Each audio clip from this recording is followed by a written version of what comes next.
Procter & Gamble results just hitting the tape. Earnings came in at $1.37 a share, topping estimates by 5 cents.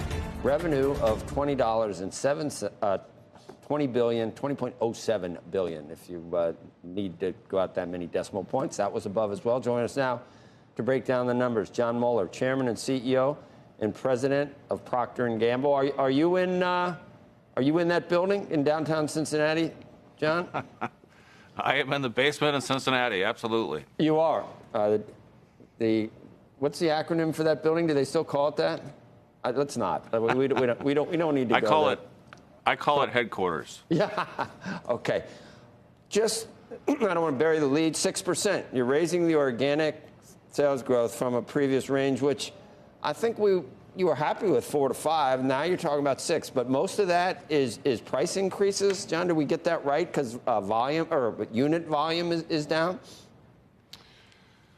So let me start with the organic sales growth, which was over 7%. We grew organic sales in every category. Feminine care up low teens, home care, health care, hair care up double digits. Grooming, oral care, fabric care up high singles, baby care up mid singles, family care and personal care up low singles. And that does give us the confidence to raise our guidance range from a range of 4 to 5% for the fiscal year, which ends in June, to guidance of about 6%. On the volume side, we're making sequential progress and really have seen lower price elasticities than we were expecting with some of the price increases we've needed to take to recover input cost inflation. Last quarter, volume was -6. This quarter, it's -3. That would be -2, excluding some portfolio adjustments that we've made. And we have categories and countries that are beginning to turn neutral to positive on volume. So I'm very pleased overall with where we stand there. I'm equally pleased on the bottom line. The team has done a tremendous job offsetting 23 points of headwinds from commodities and foreign exchange, while growing a very strong top line, while being fully invested in continuing to expand our margin of superiority, to grow markets, to build household penetration. We also took up our expectation for cash return to shareholders to a range of $16 to $17 billion this year. So a great quarter, which the team gets all the credit for. Well, I mean, you're no slouch. Obviously, it's your team. Forex, that's amazing to me.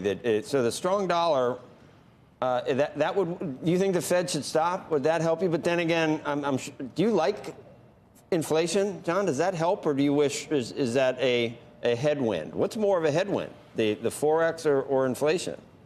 Take your pick. They're about equal, actually. Both are, well over $1 billion each. The combination of the two, $3.5 billion for the fiscal year. And if you look at the last 2 years together, about $7 billion in headwind from those items, which again, the team has done just an incredible job of more than offsetting. So we grew earnings per share last year with a strong top line. We'll grow modestly this year as well, again, with a very strong top line. And that doesn't, as you know, happen by accident. So there's a lot of good work going on all around the organization to offset both of those headwinds. You think of P&G's products as, I would think they're relatively inelastic, but must be elasticity in high end versus low end. So like a lot of different consumer products company, you're seeing some trading down, John? We are seeing some, but very little, quite frankly. If you look at private label as a proxy for trade down in the categories that we operate in, it's up very modestly from a market share standpoint, up 20 basis points past 3, 6, 12 months. It's up a little bit more than that in Europe. But in that context, our brands are holding our building share. In the U.S., for example, in the quarter we just completed, value share up 0.4 points, volume share up 0.9 points.